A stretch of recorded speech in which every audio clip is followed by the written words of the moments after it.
In autumn of 1991, journalist Isaiah Thompson claims that kids in the Chicago area were scared to the bone.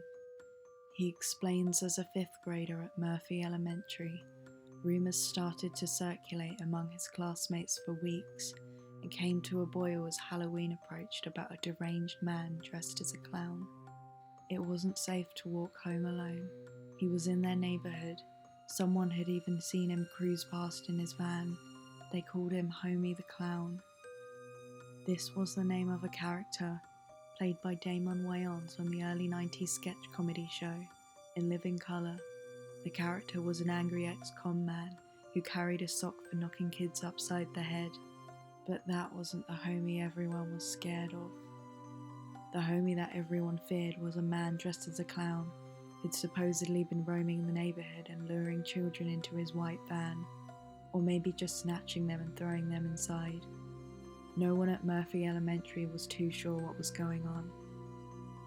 I remember the kids talking about it, somebody going around dressed up like Homey the Clown, says David Allison, a friend of Thompson's who was also in the 5th grade at the same elementary school. Another former classmate called Bob Chang remembers a kid in his church saying he saw Homey the Clown going by his school in Chicago, further north of where Chang went, and also recalls a witch hunt mentality.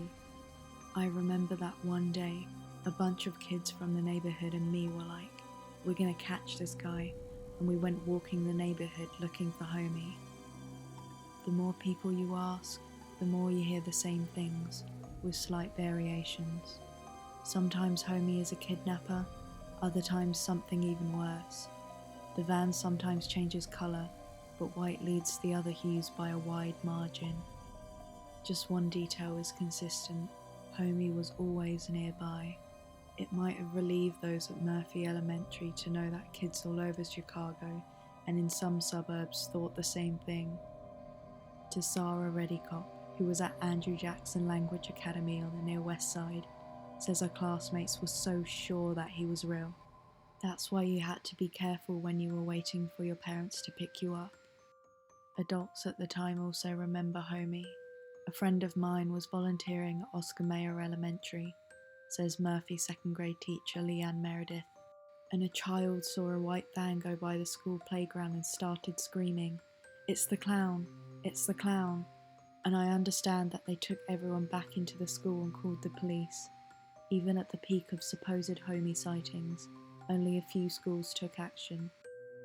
Homey didn't leave many traces in the media. There's a few clips that show sightings of a stubbornly mobile clown, and the police force's increasing exasperation.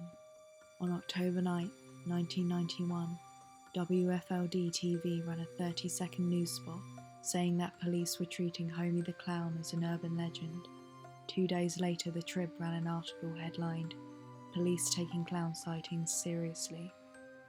On the same day, the Defender quoted a Southsider who'd insisted she'd seen Homey. On October 16th, Oak Park's Wednesday Journal ran the headline, "Police Dismiss Youth Sighting of Deviant Clown as Unfounded." When Thompson asked Patrick Camden, Deputy Director of News Affairs for the Chicago Police Department, about Homey, he said, "You gonna run this thing into the ground? It was an urban legend." There are no records of Homey the Clown, he says, though records are destroyed after 7 years. He says there's nobody around who remembers Homey the Clown, and that it's ancient history. The Chicago police detective who worked on the case and was most frequently cited in the media, John Boyle, passed away in 2005.